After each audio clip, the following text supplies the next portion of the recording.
Angélique.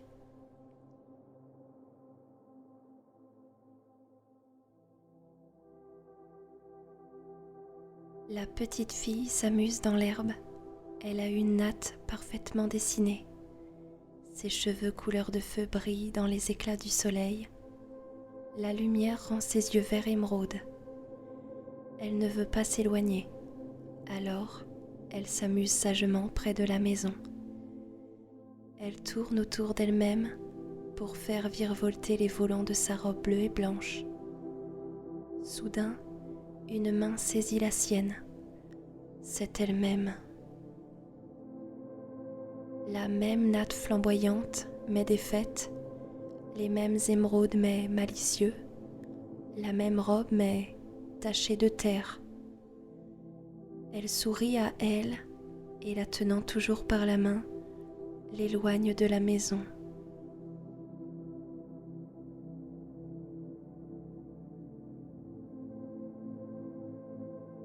Les cris du bébé réveillèrent Angélique.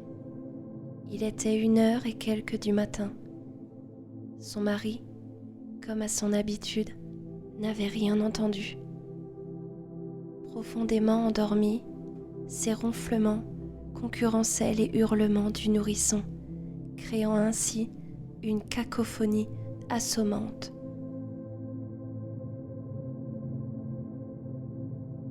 Angélique prit l'enfant dans ses bras et le berça doucement. Sa fille finit par se rendormir. Le fin faisceau de lumière rouge émanant du réveil matin éclairait le minuscule visage effacé dans la pénombre de la chambre. Elle était si belle et en même temps si effrayante. Angélique chassa immédiatement cette pensée. Éric ronflait toujours et c'était parfait pour elle. Elle ne voulait pas penser, pas réfléchir, et ces bruits assourdissants paraient masquer ses idées, effrayantes. Comment une mère peut-elle avoir peur de son propre bébé ? Et le pire était qu'elle ne savait même pas réellement de quoi elle avait peur. Il n'y avait rien en particulier. Elle avait peur de tout, mais surtout d'elle-même. Sa fille était tellement fragile. Une mère doit protéger son enfant. Et si elle échouait ? Elle sentit l'angoisse planter ses crocs dans sa poitrine, y déversant subtilement son poison. Subtilement, mais fatalement. Angélique prit une profonde inspiration, puis expira lentement. Inspire, expire. Les hormones. Ce sont les hormones post-grossesse. Juste les hormones. Rien de plus que les hormones. Elle avait peur de devenir folle. Elle se raccrochait à cette histoire d'hormones, au fait que quand on devient fou, on ne peut pas s'en rendre compte. Depuis quelques semaines, elle souffrait de crises d'angoisse violentes. Elle ne dormait plus, ne mangeait plus. Des crampes à l'estomac et des maux de tête chroniques la mutilaient quotidiennement. Elle avait peur, ou plutôt, elle était terrorisée. Elle avait peur de faire du mal à son bébé.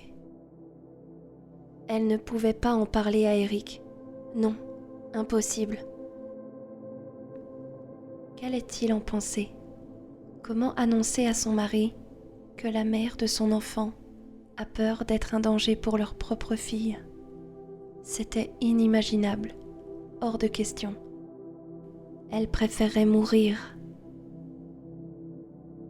Pour justifier son teint blafard, son visage creusé par l'amaigrissement et marqué par l'angoisse, elle prétendait que la grossesse et les réveils au beau milieu de la nuit avaient puisé dans ses dernières forces, que c'était à cause des hormones, toujours les hormones.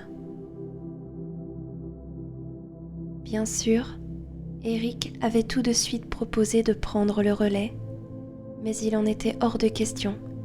Il devait se réveiller à 5 heures du matin pour se rendre à son bureau où l'attendait un patron de plus en plus exigeant. Il n'avait pas à payer pour son incapacité. Angélique se souvint de l'atroce sentiment qu'elle avait ressenti quand la sage-femme avait placé l'enfant dans ses bras. Une vague de terreur l'avait saisie de plein fouet, comme si à l'instant présent, un homme masqué s'était emparé de son cœur et y avait planté sournoisement des centaines d'aiguilles, une à une. Elle ne s'était absolument pas attendue à cela. Elle avait été heureuse de l'arrivée de cet enfant. Elle aimait Eric et était prête à mettre au monde le fruit de cet amour. Elle s'était figuré l'étape de l'accouchement comme n'importe quelle autre femme, le plus beau jour de sa vie. Ce fut sans conteste le pire. Que lui arrivait-elle ? Pourquoi n'avait-elle pas, elle aussi, les yeux emplis de larmes comme Eric ? Lorsqu'elle aperçut le rouge éclatant de ses quelques cheveux chatouiller le blanc de sa poitrine, quand elle vit les 2 petites billes vertes se plonger dans son regard, quand sa main effleura la sienne, ce fut un choc, un atroce choc. Un sentiment morbide s'empara d'elle, une menace. « C'est fou, on dirait ton portrait craché, Angélique !» n'arrêtait pas de répéter Eric, ahuri. Cela achevait Angélique. Elle voulait qu'il se taise, qu'il arrêtât tout jamais. Comme si cette phrase, cette constatation pourtant si véridique, pouvait être fatale pour leur fille. Elle a peur.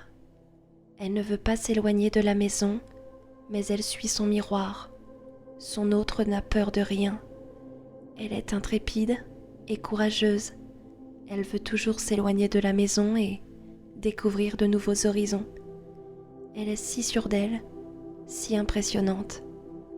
Alors elle la suit toujours.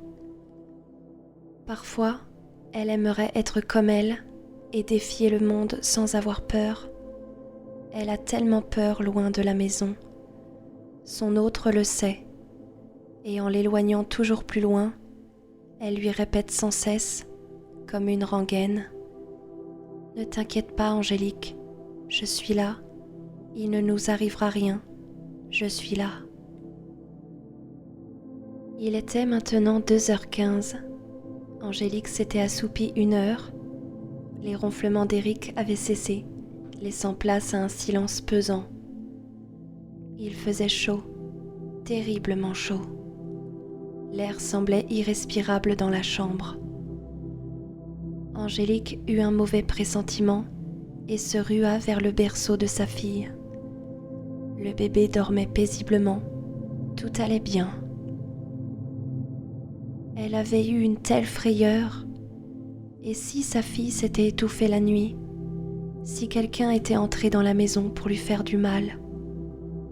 Elle savait qu'au fond, tout cela n'était pas rationnel, mais elle ne pouvait s'empêcher d'imaginer ces scénarios. Elle aurait voulu trouver une bulle magique où elle y aurait enfermé sa fille, une bulle qui l'aurait protégée de toute maladie, de toute personne mal attentionnée, de tout accident, de tout danger, de sa mère. Elle avait déjà eu plusieurs phases de psychose. Dès lors qu'une finissait, une nouvelle débutait. D'abord, ce fut la peur que son bébé attrape un germe ou une maladie. Elle avait alors décidé de nettoyer sa chambre à l'eau de Javel tous les jours. Puis, elle jugea primordial de faire de même pour la maison entière. Elle nettoyait frénétiquement toute la journée, s'épuisant à la tâche, n'oubliant aucun recoin. Son dos était complètement tordu, à force de se baisser et d'astiquer à même le sol. Eric s'en était rendu compte et l'avait tout de suite arrêté, lui expliquant que cela pouvait être dangereux pour leur bébé. Cette dernière réflexion lui glaça le sang. Elle avait failli faire du mal à son enfant. Elle se détesta et pendant 1 semaine, elle n'osa pas approcher sa fille, prétextant à son mari qu'elle était enrhumée et qu'elle voulait éviter de lui transmettre un germe. Mais très vite, l'idée d'un danger extérieur pouvant surgir à tout moment la poussa à ne plus s'en séparer et à la surveiller constamment. Elle prit alors la décision de ne plus la sortir de chez elle, se contraignant elle-même à rester à la maison. Par exemple, Angélique avait pour habitude de l'emmener avec elle pour faire des courses. Mais elle se rendit compte, très vite, des risques auxquels elle exposait sa fille. Quelqu'un pouvait la kidnapper lorsqu'elle avait le dos tourné, une femme qui rêvait d'avoir un enfant, ou pire, un détraqué. Une seconde d'inattention suffisait, puis tous ces germes qui flottaient dans l'air de la ville. Non, il valait mieux se faire livrer à domicile. Elle ne savait pas si ces idées venaient d'elle-même, car parfois, elle avait l'impression que des voix lui murmuraient ces choses à l'esprit. Cela l'effrayait. Elle voulait que tout s'en aille. Elle voulait être normale, redevenir comme avant. Mais cela semblait impossible. Elle était emprisonnée, cernée. Une prison d'angoisse et de torture mentale. Le plus fou était qu'elle avait conscience que toutes ses pensées étaient irrationnelles. Pourtant, elle en restait esclave. Ses voix étaient là. Elles s'insinuaient dans sa tête, dans son cœur, lui suggérant des choses horribles, des choses qu'elle ne pouvait ignorer, même si elle essayait de toutes ses forces. Autre changement depuis la venue de son enfant, elle avait décidé de ne plus regarder la télévision, écouter la radio ou lire les journaux. Il était à chaque fois question de terribles nouvelles, de meurtres, de tueurs, d'accidents ou de maladies. À chaque fois, elle imaginait sa fille en tant que victime, entre les mains d'un psychopathe ou dans un avion en train de se cracher. Mais ce n'était pas ce qui lui faisait le plus peur. Ce qui la terrorisait plus que tout, c'était elle-même. Fréquemment, elle faisait des cauchemars où elle se voyait tuer à main nue son bébé, l'étranglant et lui comprimant ses petits poumons. Elle se voyait la prendre et la jeter sur le sol, fracassant son minuscule crâne fragile. C'était atroce. Le rêve qui revenait le plus souvent était celui dans lequel elle noyait sa fille dans la baignoire. L'étape du bain était devenue tellement atroce qu'elle avait décidé de laisser Eric s'en occuper. Le soir, elle craignait de se coucher, de peur que ces images s'insinuent à nouveau dans son sommeil. Angélique finissait à chaque fois par s'endormir d'épuisement. Son aile se dirige vers le lac, la tenant toujours par la main. Angélique est terrorisée. Elle est persuadée que dans le lac, il y a des crocodiles. Puis, elle ne sait pas nager. L'autre est heureuse. Elle rit et sautille. Angélique ne peut plus la suivre. Elle a trop peur. Elle veut retourner à la maison. Son miroir voit qu'Angélique lui a lâché la main. Ne t'inquiète pas, Angélique. Je suis là. Il ne nous arrivera rien. Angélique ne bouge pas. Son double se fâche. Tu n'es qu'une poltronne, Angélique. Je m'amuserai sans toi. Angélique est en colère. Elle n'est pas une poltronne. Son autre se précipite alors vers le lac. Elle enlève ses souliers et trempe un orteil dans l'eau en regardant Angélique avec défi. Angélique est encore plus en colère, mais elle a peur de rentrer seule. Alors elle reste, tout en faisant attention à ne pas trop s'approcher du lac à crocodile. Soudainement, elle entend un cri. Dans le lac, les petits bras se débattent, la crinière de feu ressort ponctuellement de l'eau et crie d'une voix étouffée. « Angélique, au secours! Angélique !» Angélique est terrifiée. Elle ne peut pas l'aider, elle est tétanisée par les crocodiles. Ils la dévoreront toute crue, comme dans les contes. Elle ne bouge pas et la regarde se débattre. Elle ne peut pas s'avancer vers le lac. Elle est complètement paralysée. Ses jambes sont ancrées dans le sol. Elle veut retourner à la maison, prendre son goûter. Pourquoi diable s'était-elle éloignée ? Soudain, le silence revient. La petite robe bleue et les cheveux de feu flottent dans l'eau, à nouveau paisibles.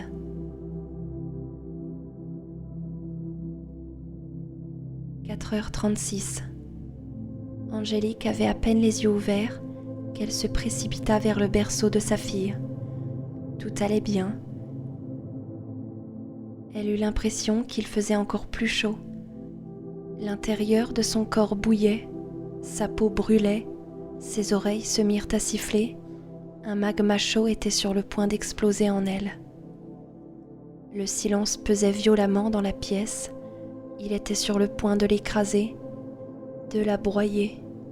Elle devait sortir de cette chambre, c'était vital.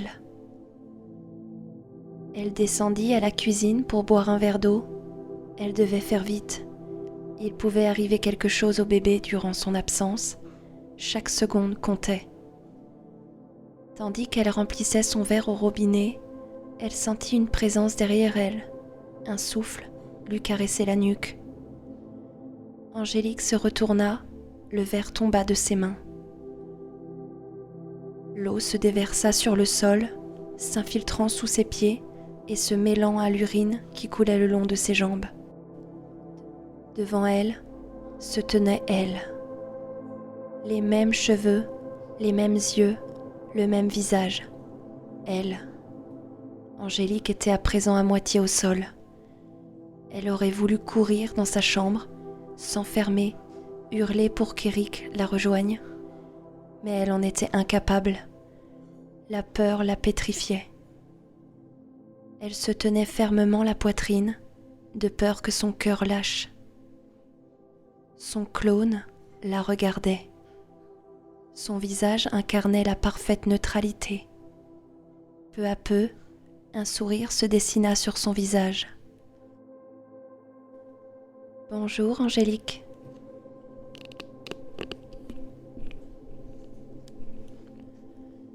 « Bonjour, Angélique. » C'était la même voix qu'Angélique, mais en même temps, totalement différente. Le ton était sûr, ferme, décisif. Angélique se sentit bientôt défaillir. « De quoi as-tu peur ? Tu as toujours peur. Tu n'es qu'une poltronne. » À ces derniers mots, elle fut frappée d'une secousse. « Tu n'es qu'une poltronne. » Ce fut un déclic. Elle se souvint de tout. Le lac aux crocodiles, la noyade, sa sœur jumelle. « Tu te souviens à présent ? Angélique, comment peut-on oublier qu'on a laissé mourir sa sœur jumelle ? Certes, maman a tout fait pour t'y aider. Tu étais si choquée après ça, ton cerveau a tout effacé, du moins en apparence. On ne peut oublier ce genre de choses, n'est-ce pas ? Mais je suis... Qu'est-ce que... Son corps était pris de convulsions, son cœur battait si fort qu'il semblait sur le point de bondir hors de sa poitrine. Qu'est-ce que je veux ? T'aider, ma chérie, et surtout, aider Agnès. En entendant ce nom, Angélique ouvrit grand la bouche. Aucun son ne put en sortir. « Calme-toi. Chut. Calme-toi. Je suis là pour t'aider. Ne t'inquiète pas, Angélique. Je suis là. Il ne nous arrivera rien. Je suis là. » Angélique sentit une vague de frissons l'envahir. Cette phrase, sa sœur le lui avait tant répétée. Elle était si forte, et elle, si faible. « Angélique, je viens sauver ton enfant. Tu sais qu'elle est en danger. Tu sais ce qui se passera. tu le feras. Tu lui feras du mal, comme tu l'as fait avec moi. Elle nous ressemble tellement. Je suis toi et elle est toi, donc je suis elle. Et si je suis elle, eh bien tu la tueras. N'est-ce pas du pur bon sens, Angélique ? Il y a tellement de dangers dans ce monde, des choses horribles pour un être si fragile, et tu en fais partie. Si tu aimes ta fille, tu dois la sauver. Tu dois la sortir de ce monde atroce, l'emmener dans un endroit paisible, calme, où elle sera protégée. Tu dois l'éloigner de toi. Angélique était à présent captivée par les paroles de cette apparition. Ses tremblements avaient cessé, les battements de son cœur avaient ralenti. Elle savait ce qu'elle devait faire, tout était clair, sa fille était sauvée. Maintenant, le salut d'Agnès était entre ses mains. Calmement et presque machinalement, elle se releva, monta au premier étage et récupéra son bébé. Elle ne pensait plus, guidée par une force supérieure, uniquement concentrée sur son objectif. Il était 5h moins 10. Il fallait faire vite. Eric allait se réveiller dans 10 minutes.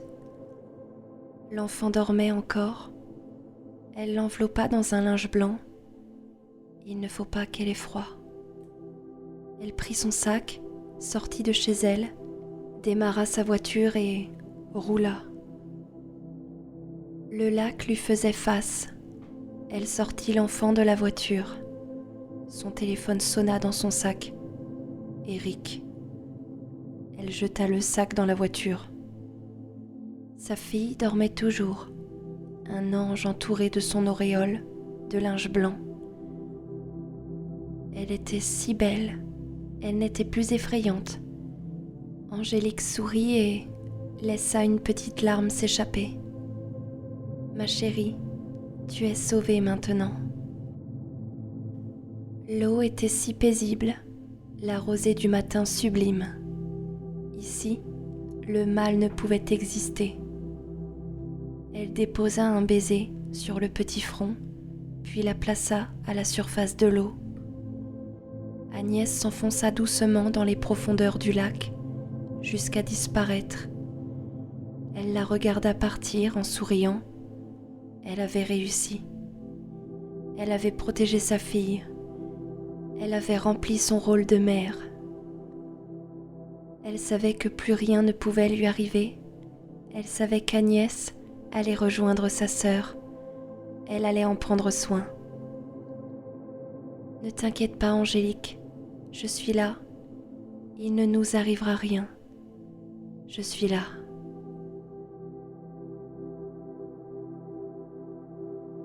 Je vous remercie d'avoir écouté cette histoire. Je vous souhaite à présent une excellente nuit de sommeil. À très bientôt.